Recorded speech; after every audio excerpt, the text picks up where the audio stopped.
On his 65th birthday, the old man finally revealed the truth he hid for decades, a truth so painful, his grandsons stopped smiling instantly. He was once thrown away by his own family just because he couldn't walk. But what happened the night he tried to end his life changed everything forever.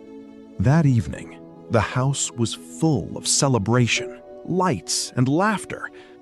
But the old man sat silently in his wheelchair, staring at nothing.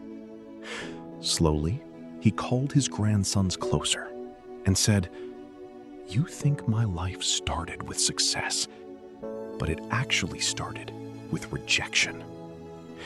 He was born in a poor village with weak legs. From the very first day, he was seen as a mistake. Other children ran in open fields, while he struggled just to sit upright. But the real pain was not his disability. It was his father's rejection. One day, in front of the entire village, his father said, "This boy will never become anything.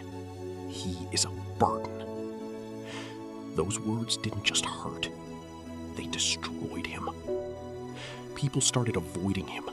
Children mocked him. Even relatives stopped including him in gatherings. He became invisible in his own world.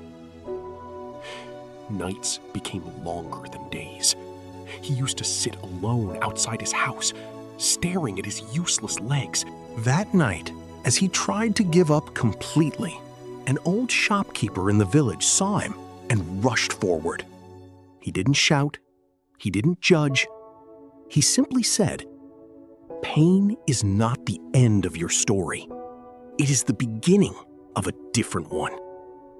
Those words stayed in his mind like fire. For the first time, someone didn't see him as useless. They saw him as a human. The old man gave him water, food, and something even more powerful: belief. From that moment, something inside him changed. He stopped asking, "Why me?" and started asking, "What now?" He couldn't walk, but he could think. He couldn't run, but he could learn. He started reading everything he could find. Books became his world.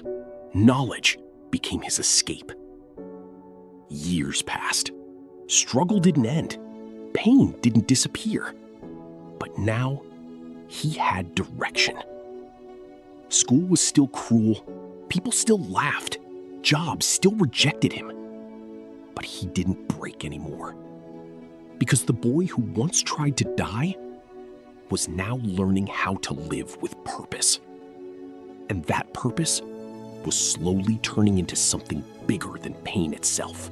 After years of silent struggle, he finally got a small job in a local office. No respect, no recognition, just survival. But he treated it like gold.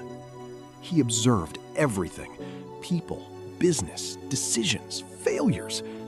While others saw routine work, he saw opportunity patterns. He saved every small rupee, not for comfort, but for freedom. Then one idea changed everything.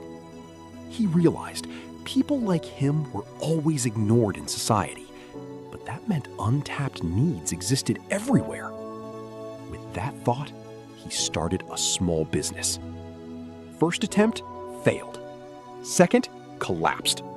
Third, nearly broke him again. But something inside him was no longer weak, because pain had trained him to survive failure. Slowly, his ideas worked. His business grew, then expanded, then multiplied. Years later, the same people who called him useless started calling him successful. But he never forgot the boy he once was.